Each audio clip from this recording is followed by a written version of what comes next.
Okay, so the the seawater circuit comes up through the sail drive, through the bore valve, into the strainer, from the strainer into the inlet and your seawater pump, impeller pump. From there the seawater gets pushed through into the heat exchanger. So this is the front end cap, pushed through the shell and tube, so a series of tubes inside here that run between each end cap. From there the seawater is discharged and runs through those hoses at the back to the anti-siphon valve, then returns from the anti-siphon valve and ejected into the bottom of the elbow here. So you've got hot gas in this point, and from here on you've got water injected into the gas, going into the water lock, from the water lock going through into the aft lazarette, through a gooseneck, and then out the side of the boat. And there is a zinc anode. Yeah, the zinc anode is on the inside of the exhaust elbow, and that's to protect the saltwater side of the heat exchanger. It's right at the bottom here. It's just a pencil anode. The freshwater circulating pump is this pump here. So it circulates the fresh water around the seawater which is traveling through the tubes, and that's where the heat exchange takes place. So it really just cycles through the heat exchanger, through the engine block, and then returns back to the pump.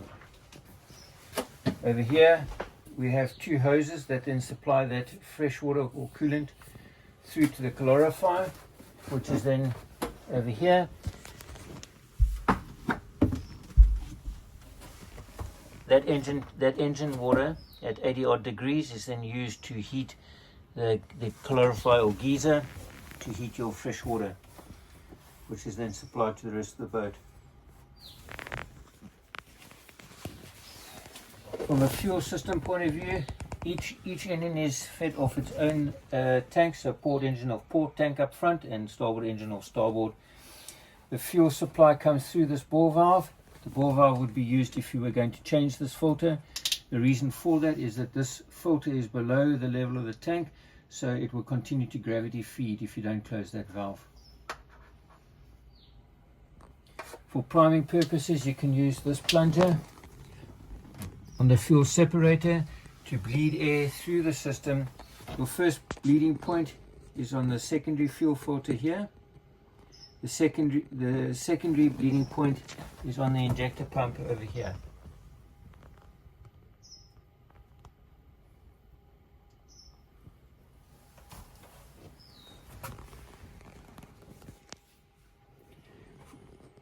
From an electrical point of view, we have the engine's 12-volt alternator, which at this point supplies only and charges only the engine battery. On this particular boat, the blowers will now be converted to 12 volt, so they will draw power off the engine or start battery. Over here we have the 24 volt alternator. It's a Balmer XT90 amp 24 volt alternator, and this is connected directly to the house bank and is used to charge the house bank.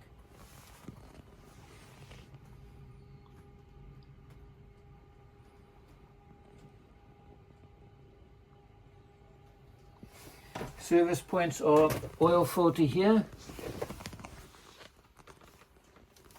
fuel filter here. We have an oil sump pump which will be used to extract the oil from the engine when doing an oil change. Engine oil dipstick here. Oil should be between the two marks, typically about between 80 and 90%. Ideally not above the top mark. Sail drive oil dipstick is here.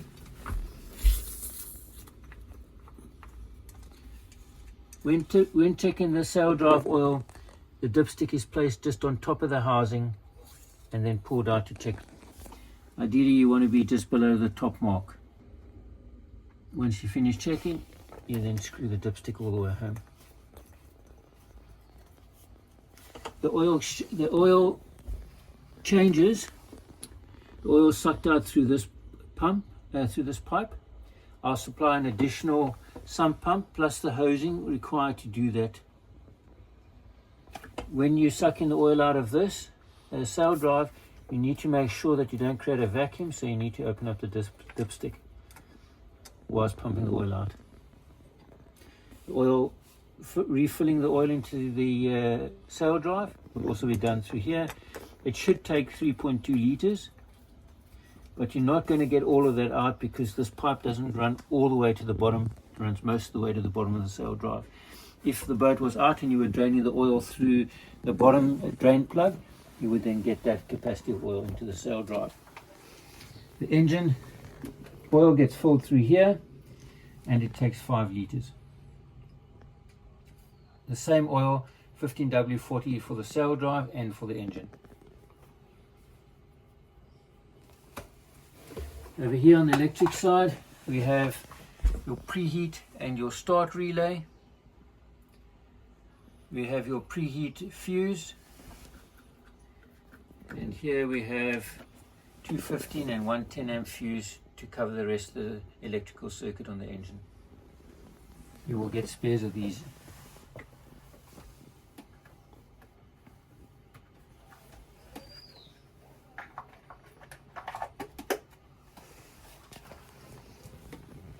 Air intake into the engine is through this air box. There's no filter, so it doesn't need to be changed.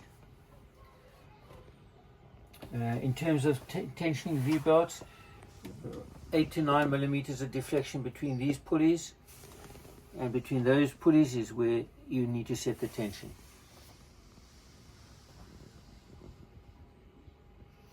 Oil pressure sensor is this unit here.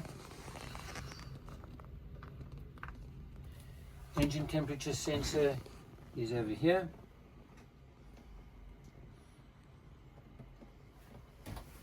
This is your glow plug heating line.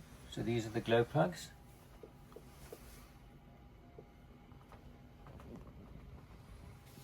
Your filler cap for your coolant.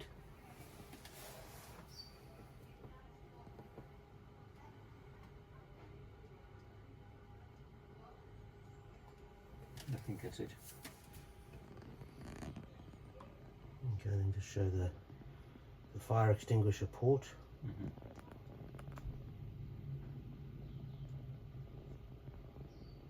You also have, in terms of ventilation here, you have the blower extracting air from this compartment, and you have the air coming in from outside behind this baffle plate here, coming in through that pipe over there.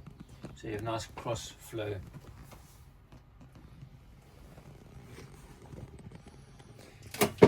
On the electric side, you have your 24 volt alternator isolator switch, and you have your start battery isolator switch. You have your 24 volt fuse holder and your 12 volt fuse holder.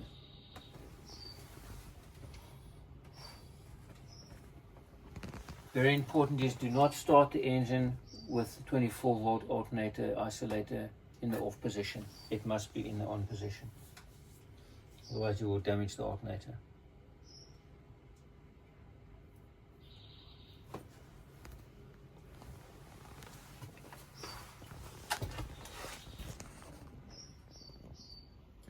And the sea cockpit must always remain open before you start. Strainers should be checked at least once a week, unless you're in the middle.